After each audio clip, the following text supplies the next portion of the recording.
As Julie said, I'm super passionate about the liver. I'm really passionate about detoxification. I'm even more passionate about hormones. By the end of this, you'll learn that I have a few favorites that I love talking about, and hopefully you'll learn a couple of things.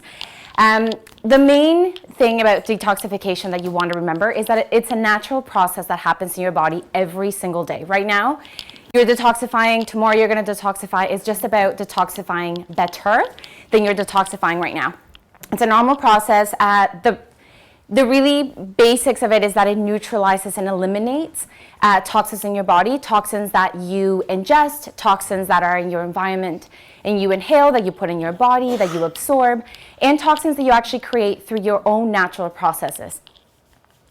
So the main organs of elimination are the liver, which I'm going to focus on today, the digestive system and bowels, lymphatic system, the lungs, the kidneys, and the skin. There we go. Yes, better? Clear. Okay, fantastic. Your liver.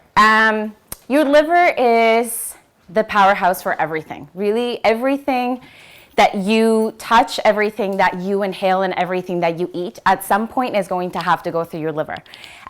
Sometimes I feel like it's easier for me to explain what the liver doesn't do than what the liver actually does, because it's involved in every single process in your life, I believe. Anything from blood clotting to making immune factors for your immune system, to regulating blood sugar and insulin, to making bile for you to absorb fats, to hormone regulation, to iron and vitamin storage. A lot of the fat-soluble vitamins are actually stored in the liver, especially vitamin D. To making glucose, making glycogen, breaking glucose where you're under stress. But the main process is detoxification, which is what we're here today. So the liver. The liver has two phases of detoxification. The first phase is really interesting because it just changes things. It doesn't necessarily make them better or worse, it just changes things. And sometimes through that change, they actually become more toxic, like the little molecules that is detoxifying. And then the second phase really is what makes them a little bit more soluble so that you can excrete them. Now, because of this process, it's super important that you have the cofactors that you need in order to do your phase number 1 and your phase number 2. Because if not, what happens is, this is what I always say, but your liver is like your coffee filter for the rest of your life.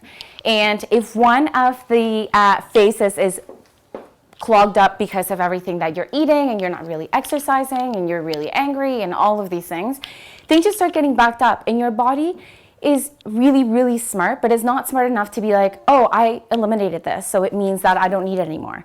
It comes around and it's like, oh, you're here again, so it must mean that I need you. So it just keeps reabsorbing all of the gunk that you're supposed to be eliminating through your liver.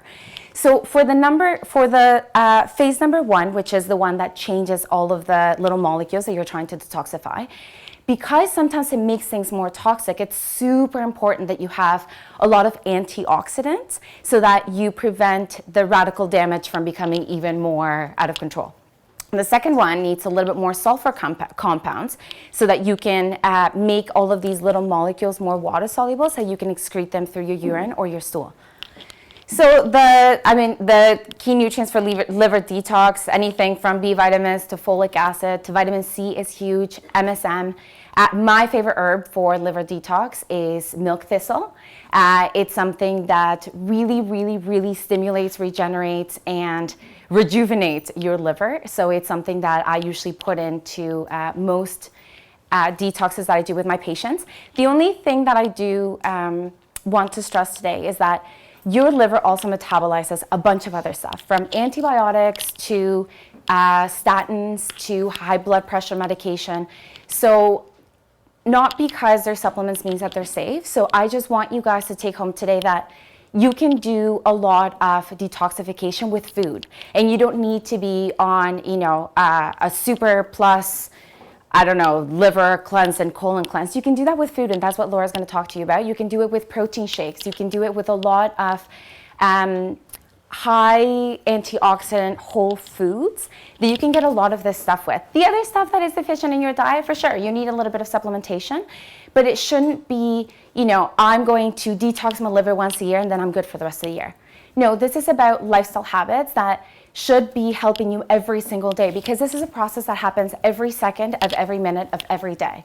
So it's not good enough for you to say, oh, I'm just going to do it once a year and then I'm good. Because it's not. It's about every single day. So these things you should be having in your diet every single day of your life.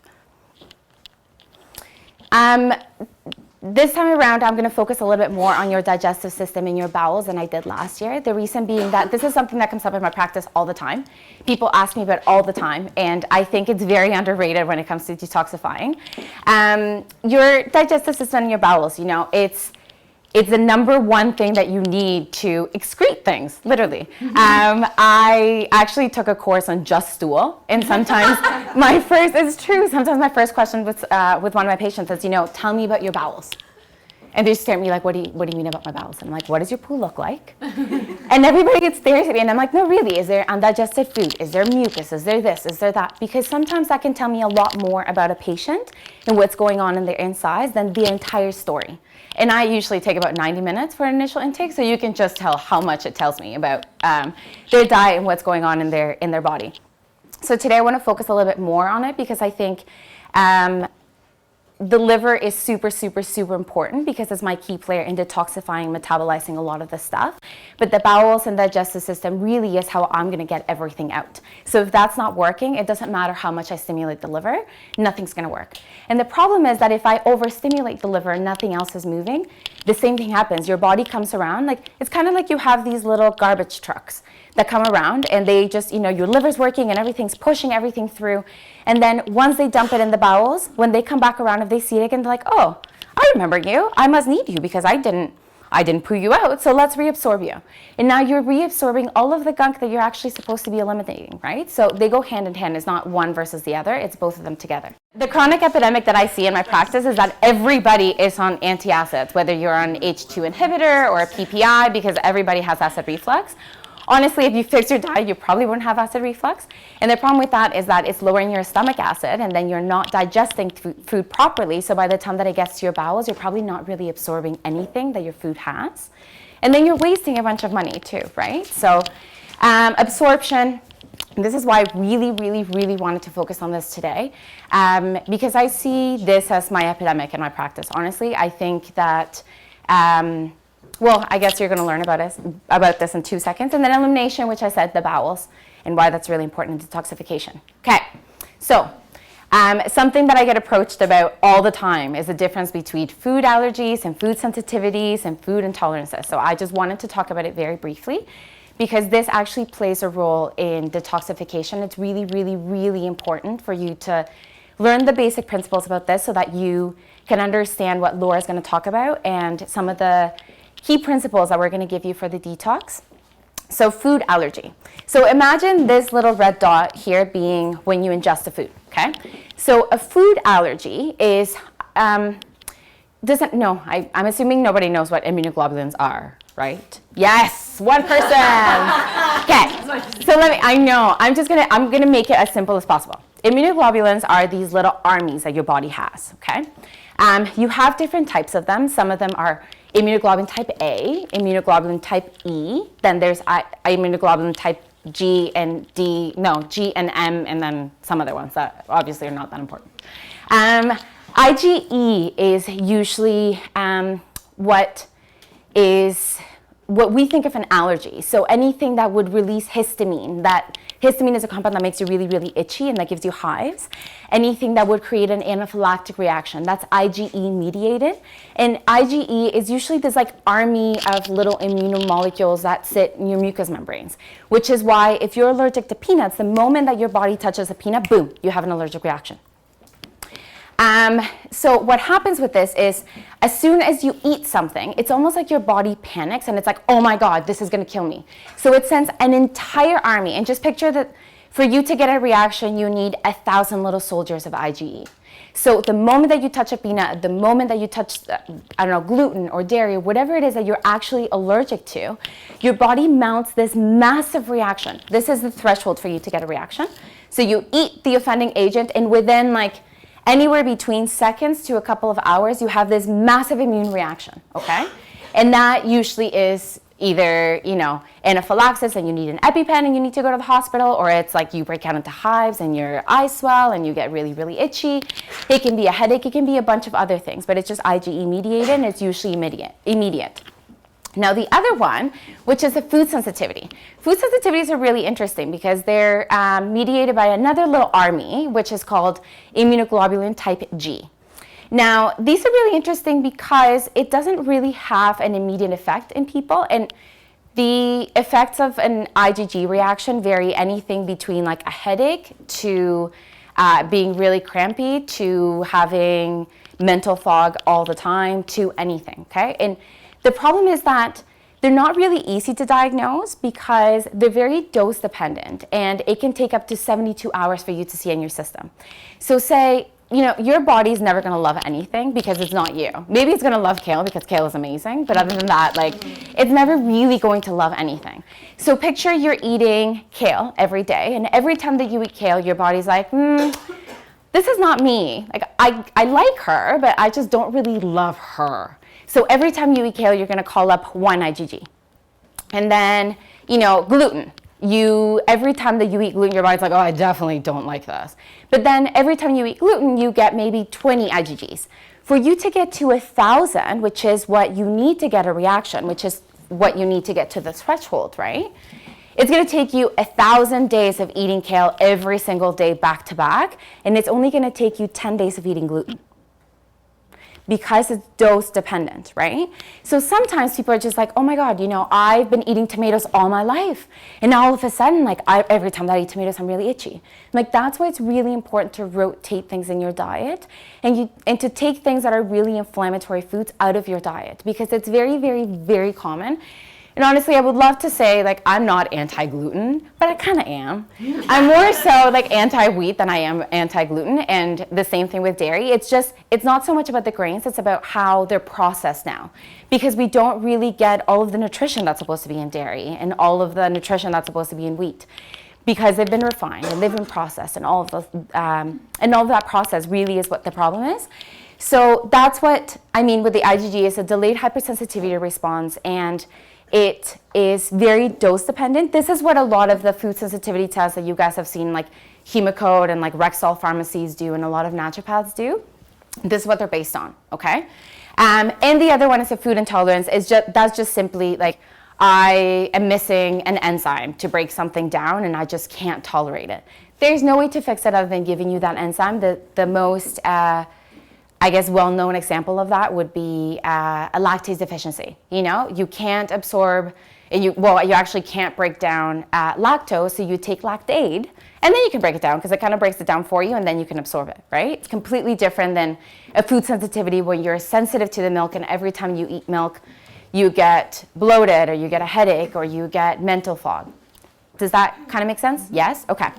Now, the one most important key factor that I want to drive home with you about this is that this is a problem because of the inflammation that it causes in your body. IG anything is an inflammatory response to something that your body doesn't like. Inflammation is no good. No good. I truly believe that every chronic disease, really at the core of its being, there's chronic inflammation. I think now, naturopaths have been saying this for however long we've been around, and MDs now, they're just like, oh, maybe there's something to inflammation. And now they're trying to, every rheumatoid arthritis patient that I have, they're on a gluten-free diet, and now rheumatologists that I know and that my partner's an MD, and my partner knows, are like, oh my God, maybe there's something to this gluten-free thing. Mm-hmm. Not because they're gluten sensitive, but just because it creates a lot of inflammation. Inflammation increases pain. So it kind of makes sense from a scientific point of view that you would try to decrease inflammation to try and mitigate those symptoms, right? So your small intestine. Your small intestine is, I think, your third largest organ. It's really, really, really amazing because it's supposed to be this beautiful little hair-like projection-filled tissue. And they're supposed to have these little tight junctions. It's almost like you can see here, they're supposed to be like this. They're really, really, really tight together. And the villi, which are the little hairs, that's what really helps you absorb everything. And then you have these little immune patches, which are called Paris patches. Paris. I'm Mexican, I can never pronounce anything. But it's really most of your immune system is in your gut. That's what you want to remember, okay? Most of your immune system is in your gut. Everybody I've ever treated is like, really, it's not in your lungs? And I'm like, no, your lungs have nothing to do with it. It's in your gut. So it's in your best interest to heal your gut and to have the healthiest gut possible, okay? With chronic inflammation and with food sensitivities, what happens is that these tiny little villi, and this is what it's supposed to look like, okay? And then with chronic inflammation, this kind of looks like this, and I don't know if the picture's clear enough for you guys, but they kind of end up getting like really squiggled, and they start getting really porous. And now all of the little proteins and all of the molecules that your small intestine is supposed to be a barrier for start seeping through. And now they're going through your blood system, and now your blood system's looking at it being like, whoa, what is this? Right? And now your immunoglobulins, which a lot of them float around in your system, and your white blood cells and all of your immune cells start looking at these things being like, I have no idea what you are. So what happens is that you live in a chronic state of inflammation. And the biggest problem with that is that A, you're not absorbing anything of what you're supposed to be absorbing. B, everything hurts, you feel super tired, you're not sleeping, you can't concentrate, your memory is going out the window, and you have no idea why. And really, it's just coming from your gut. It's not because you need more B vitamins or you need a B12 shot or all the things that people think that I'm gonna give them when they come into my office. I'm like, no, it's because you live in a state of chronic inflammation, and until you fix that, there is no amount of pills that I can give you, and there's no amount of money that I can inject into you to make you feel better. Because the number one thing that you can control every single day of your life is what you put in your mouth and on your body. So if that is not healthy, there is no way that this can be healthy. And this is actually really interesting. I actually took this picture from a journal article that talks about inflammation in HIV patients, and how their small intestine actually starts getting atrophied because of the virus, and how they start reacting to pretty much anything. And those little pores start getting bigger and bigger and bigger and bigger, and things just start floating around in their system. And that's what makes them even more prone to infection, because these little immune patches that they have are completely compromised. Does that make sense? Mm-hmm. Yes? Okay, good stuff. So why is this important? So what we call in naturopathic medicine, what I just explained, really the entire concept, is what we call leaky gut syndrome. Leaky gut, porous, leaky everywhere going. So why is this important for the detox? Obviously, if there is even more compounds that are seeping through your blood, and now your liver is going to have to filter again, that's just going to overload your liver even more, okay? There is going to be nutritional deficiencies because you're obviously not absorbing anything. There's going to be a bacterial imbalance because now, you're more bacteria than your cells, really. And you're supposed to have this fantastic bacteria, like probiotics, which is what we love, that I love. You're supposed to have it everywhere in your intestinal tract. But because of those little pores, you don't really have it where it's supposed to be. And now the bad guys, unfortunately, always finish last when it comes to your gut. So now you live in a chronic state of dysbiosis, where I'm sure that most of you are familiar with the term candida, yes, and candidiasis and all that stuff. Okay, so this is where it comes from. And chronic inflammation and stress, like I was talking about. So toxins. All of the things that you're putting in your body, all of the BPAs and PCBs and the mercury and all the stuff that we're eating, you're not really excreting it all the time. You're actually just storing it in your fat, which is really scary, because when you're under stress and you need to mobilize all of that fat, right? Because you need to run away from a bear, which is the analogy that I always use. You mobilize the fat the glucose that's stored in that fat, but you also mobilize all of the mercury and the BPAs and all of the other stuff that you have stored in your little fat cells. That's the scary part. Now, if you were at the talk that we did in, what was it? June. Oh my gosh, June already. I talked a lot about hormones. I'm especially, I think, passionate about this because this is what really drove me into naturopathic medicine. This is actually a research study that was done in the 90s, and it was the very first study that really showed that a lot of these compounds and a lot of these pesticides actually affect our hormones. or affect animal hormones. So just to, in summary, it was a lake, it's called the Lake Apopka in Florida, and they started studying this lake and they realized that the population started decreasing really, really rapidly and they couldn't understand why. So they started measuring these little alligators and they realized that the men really weren't really interested in having sex with anybody because they were born with tiny little genitals and they had very little testosterone. And the women had twice the amount of estrogen they should be having, so everybody was PMSing all the time. So you can just imagine what the mix was. Nobody was having sex, there was no babies going around, and they realized that it was actually because of a tower chemical something plant that was down the stream from where they were, that was dumping a bunch of DDT into the water. And it was the DDT and the metabolites of the DDT that was affecting the alligator, same thing, almost, right? And it was affecting the way that they saw their own hormones, and it was kind of like overloading their own hormones. So it wasn't even just about the adults, and it was affecting their hormone load. It was also affecting their offspring. So we're kind of like them too. I'm going to talk very briefly about some research articles that are very well known. This is from 2009, I think, and it was one of the first ones that talked about how estrogen-like compounds, so things like DDT and pesticides and PVCs and BPAs actually affect little girls. There's another one here about how endocrine disruption regulation can alter breast cancer genes. And a word on stress. This is my favorite topic.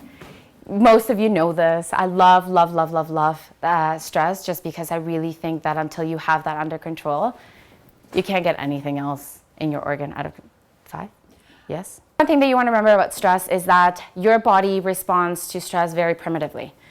The autonomic nervous system is only divided into 2 branches. Your parasympathetic nervous system, which is responsible for resting, digesting, and reproducing, and your sympathetic nervous system, which is more responsible for the fight or flight response. You can't be in one and the other one at the same time. You have to choose one, which is why you can't make babies when you're running away from a bear, which is why there is so many fertility issues in my practice from overly hardworking, stressed out women that are desperate to have children, but then they work 13 hours a day and they are super stressed out and they're on the birth control pill and all of these things. Really, when it comes down to anything, it is inflammation, and stress are kind of one. So I'm not going to spend too much time on this because I want to finish all the slides that I have. But my favorite thing about stress really is talking about cortisol because it's a hormone that is completely underrated in the medical community. Most of my colleagues in the medical world don't really even understand how stress impacts your life. And it's basic physiology, really.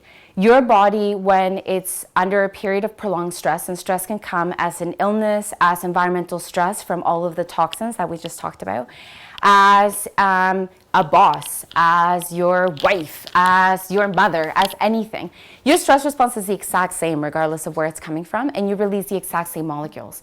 And cortisol is a very interesting hormone because it's more of a survival hormone than it is like oh my God, I'm really, really stressed out. But your body actually shuts down everything that's vital in order to keep running away from anything or try to deal with that stressor. So what happens is when you're under chronic stress, your body tries to deal with that by increasing the cortisol, because cortisol is more of a survival hormone, so it shuts down everything that it doesn't think is necessary.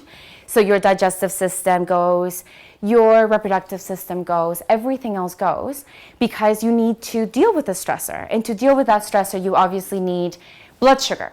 So it starts releasing a bunch of blood sugar from your liver, and it starts blocking the effects of insulin so that you can't store a lot of that blood sugar that's floating around, because your body thinks like, no. We need this blood sugar in the system right now because we need to run from this stressor. The problem is that there's no stress actually coming. You're probably not going to run. So what happens is that you end up becoming insulin resistant, or people end up with type 2 diabetes, or they end up with central obesity and adiposity, right? Cardiovascular disease, we're going to talk about it in 2 seconds. Immune system suppression. Cortisol actually is what prednisone comes from. And if you or you know anybody that's been on prednisone, you know that they can't touch or kiss or do anything with anybody. They need to live in a bubble because it shuts down their immune system. Because it sends them into almost like survival mode, really. And it's we need to spend all of our energy to deal with the stressor, so we can't fight off any infection right now, because really that little virus is nothing. We need to run away from this right now. We need to run away from the bear. So it spends all of its energy running away from the bear, and it can't even fathom looking at the virus. The problem is that virus starts replicating, and then you end up getting sick. Gastrointestinal problems, like I said, if you're running away for your life, the last thing that your body thinks of, it's like, oh, let's digest that kale salad. Nothing. Hormone imbalances. This is my favorite part, because what most people forget about is that all of your steroid hormones, whether it's estrogen, progesterone, testosterone, DHEA, cortisol, they come from the same thing, which is actually cholesterol, which is directly tied to the liver. So the thing is, if your body is demanding 300% of the cholesterol for cortisol, do you really think that it thinks like, oh, we should make some estrogen too because we should get pregnant soon? No. That's secondary, or it's tertiary, or it's not even on the list, right? So you end up sacrificing all of your other hormones in order to make more cortisol. And the problem with that is that your liver then starts producing a lot more triglycerides and a lot of more cholesterol. And this usually happens a lot more to women than it happens to men, at least that I've seen in my practice. All of a sudden, they hit like around perimenopause, menopause, and their cholesterol starts creeping up. And the doctor's like, I have no idea why your cholesterol is creeping up, because you haven't changed your diet, you haven't done anything. We should put you on statins. And everybody's like, yeah, we should put ourselves on statins. And the problem is not that you're eating the wrong foods or that your liver is shutting down. It's simply that your ovaries are not making any more hormones because they're shutting down. So your liver starts thinking, oh, then maybe I should produce more cholesterol. Because if I produce more cholesterol, then that should equal more estrogen, which makes sense, right? But they're just not very connected. So you end up, your cholesterol starts creeping up, and then all of your hormones start decreasing, and then you just end up with a lot of cholesterol. And if you, on top of that, are really, really, really stressed out, your body's going to demand even more cholesterol, and that problem is going to be the least of your worries, I promise you. Fatigue and insomnia. Cortisol is something that you have every single day of your life. It's actually what wakes you up in the morning. The only other thing that increases cortisol in a normal, healthy human being is actually exercise. So if you don't have enough cortisol and you are waking up at a quarter of what you're supposed to be waking up at, when your cortisol decreases throughout the day and then you go to sleep and then it starts increasing slowly to wake you up the next day, as soon as it sees any minute change in that cortisol level, your body wakes up because it's like, oh my God, the bear's coming, right? Because you're used to waking up here instead of here. So now at like 1 to 3 o'clock in the morning, when that cortisol starts creeping up, your body senses that change and it's like, that stressor's coming, we gotta run. And that's usually when the maintenance insomnia really kicks in, right? It's about 1 to 3. And it's usually the really stressed out, like overthinkers, when they, as soon as their body starts metabolizing a lot of the stress and a lot of the, storing a lot of the emotions away into little files that happen in your deep sleep around that 1 to 3, which is when the cortisol starts increasing, you wake up ready to go. It's just like, and most of my patients tell me, like, I wake up at 1 o'clock in the morning, like ready to run a marathon. And then I wake up at 7 again, ready to die. And I'm like, yeah, because then you don't have any cortisol left. It's true. And the problem with that too is that, you know, a lot of people tell me all the time, I'm doing everything right. I'm exercising 6 times a week, and I'm exercising for 3 hours, and I'm training for a marathon, and I just can't lose weight. And I say, of course you can't lose weight, because cortisol is a survival hormone, which means that your body, every time that you exercise and you demand more of that cortisol, your body's like, oh my God, the bear's coming. And it shuts everything down and it goes into starvation mode. So you could be feeding it kale for the rest of life, and it's going to keep on storing a bunch of fat, and it's actually going to convert a lot of the muscle protein into fat, because fat storage is an energy reservoir. So if your body thinks that eventually it's going to have to run away from something, it makes sense that it would try and increase those fat stores so that it can mobilize it when it needs to. Now, if you're exercising 6 times a day, 6 days a week for 3 hours at a time, that just makes the problem worse because you shunt your body into that survival mode even deeper. And I don't know if this has ever happened to any of you or you know any people that have gone through this, but I've actually seen a lot of athletes in my practice that they run a marathon and then they crash. And then there's nothing they can do to lose weight, to lose that role, to feel any energy, to do anything. And they don't understand why, because they eat really healthy, they're super athletes, their diet's really clean, blah, blah, blah, blah, blah, blah, blah. But it's just their adrenals are completely shot. And they just can't produce any more cortisol because they can't, their body never really feels like it's chilled out and ready to relax and restore all of that cortisol. It just continuously feels like it needs to be pumping cortisol. So they just end up running on empty all the time. And inflammation, so this I'm going to talk really briefly about because this is actually something that hasn't even been published. It actually came out March 13th of this year and is being presented, I think, this weekend at this massive convention. But it's the very first time that anybody has actually proven that dwelling on any stress increases inflammation, which is so interesting. So C-reactive protein is something, it's like an inflammatory marker of just inflammation. It's not really specific for anything.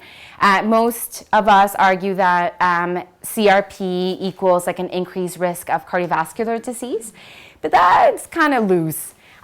So this is actually a study that was done by the Ohio University, I want to say, yes.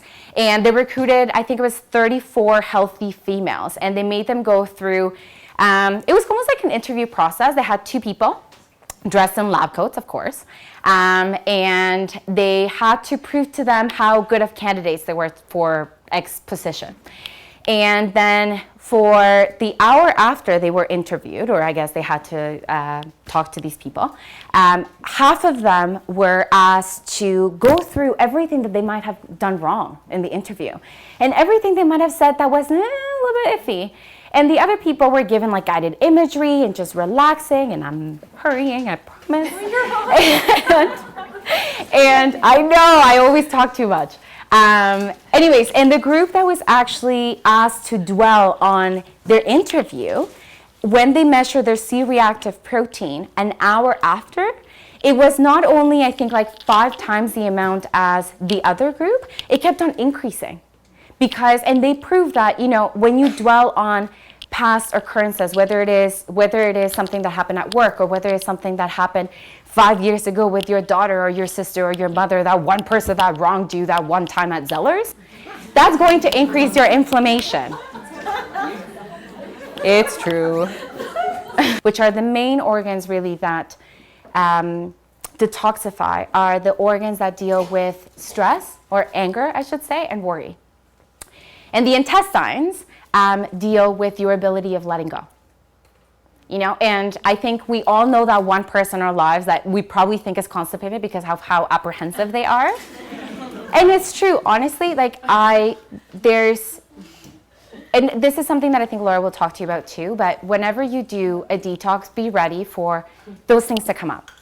Because and this is something that I'll very briefly touch on because I just don't have the time, but I want you guys, if you choose to do a detox, to take this opportunity to reconnect with all of the emotions that come up, because they often do. And then patients call me and they're just like, I don't understand why you put me through this. And I say, because it's your opportunity to actually deal with all the stuff that you're not dealing with, that I can now prove increases inflammation. So detoxify your body. The easiest thing is sleep. If I could put sleep in a capsule, I would be the richest woman on earth. I cannot emphasize enough what sleep does for you. All of the magic in your body happens when you sleep, and when you sleep deeply. When people tell me, oh, I sleep great, I dream a lot, I'm like, oh, no, that's bad.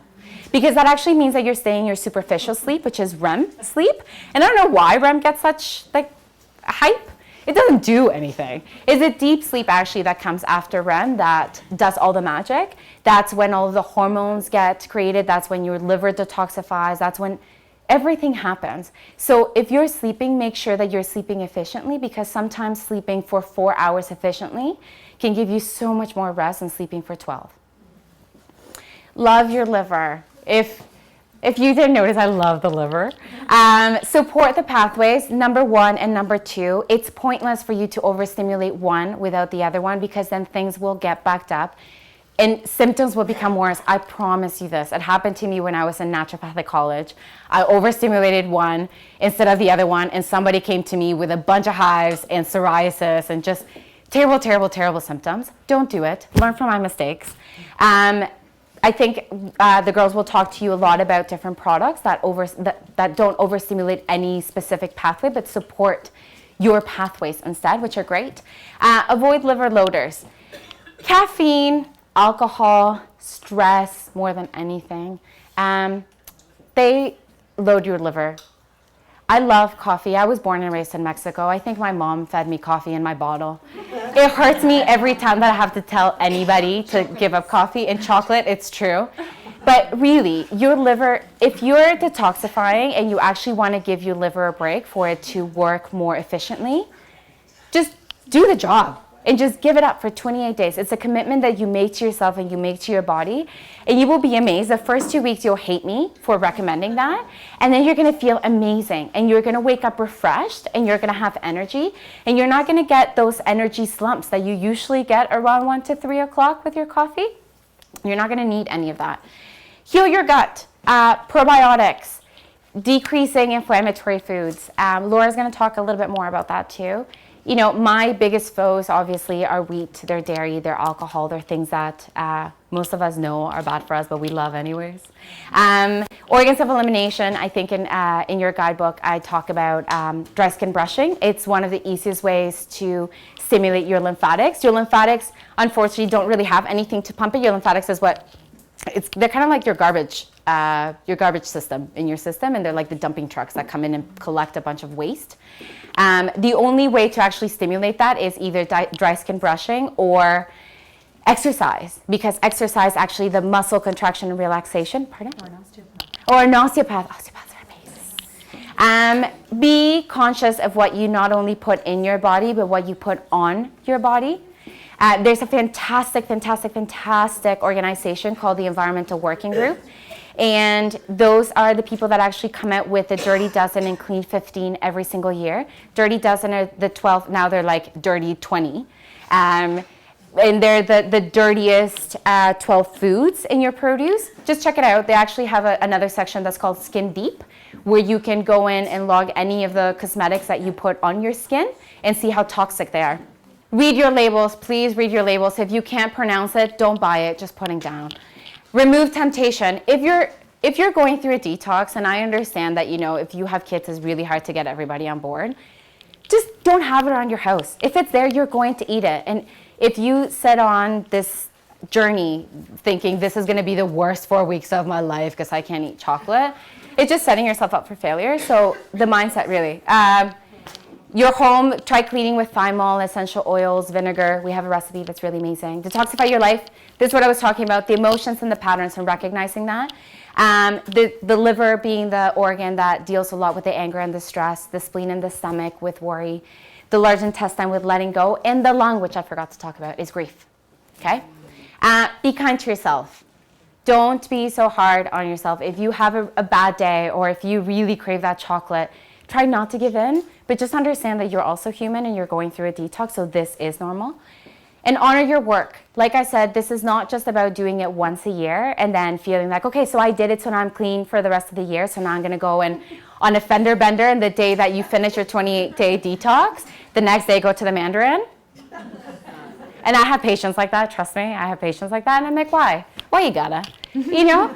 Because it literally is just about honoring your body, it's respecting yourself, and it's about loving yourself enough to know that you're worth to do this.